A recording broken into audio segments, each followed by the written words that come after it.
I'm Denise Roberts, and I live in the beautiful mountains of West Virginia with my husband Rick on a 38-acre farm.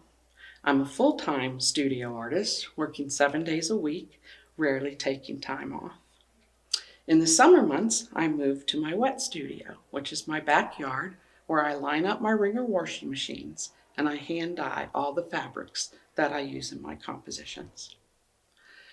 After years of creating complex work, I have a desire to explore spare composition. I approached my Finding Connections series with curvilinear figures in mind that would interact in a spare manner to create new figures.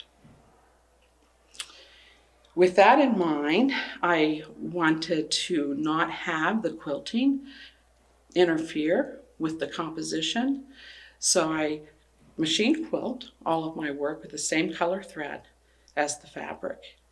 My primary focus is on beautiful spacing to create the tension of interplay between the figure-ground relationship.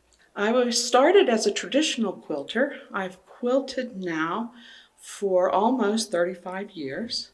And in 2005, a friend asked me if I wanted to go to a retreat in the country. I had young children. I was very excited, thinking time to relax. This friend took me to my first Nancy Crow workshop. I was in way over my head and didn't know what I had gotten myself into. But I fell in love with her by the end of the week and decided that this was where I wanted to study because I was going back to school. So I found Nancy, and I have had numerous workshops with her twice a year. And now I'm teaching at the barn, and this past week was my first experience teaching a week-long workshop. In Japan, I was asked to teach a workshop, and the quilters over there are very well versed and very gifted, and they were wonderful students. When I left for lunch and I came back, they had all worked through lunch and were ready for the next step.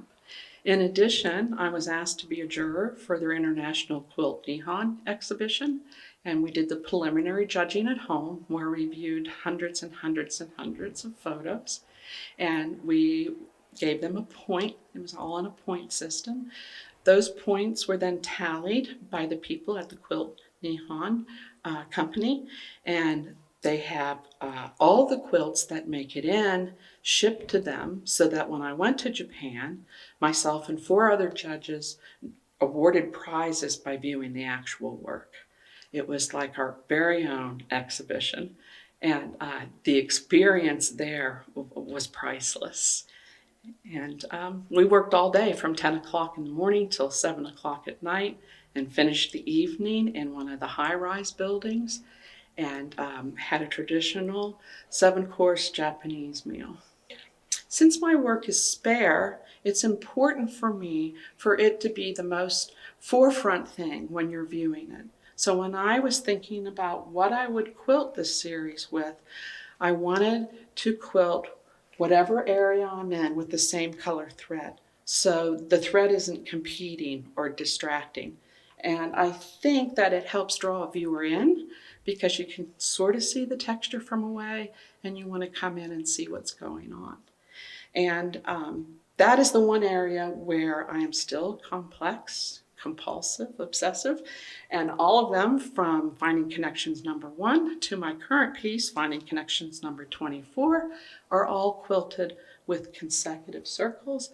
And I can tell you, I quilt on a long arm quilting machine, and after all day of quilting circles, I walk out of the room like this.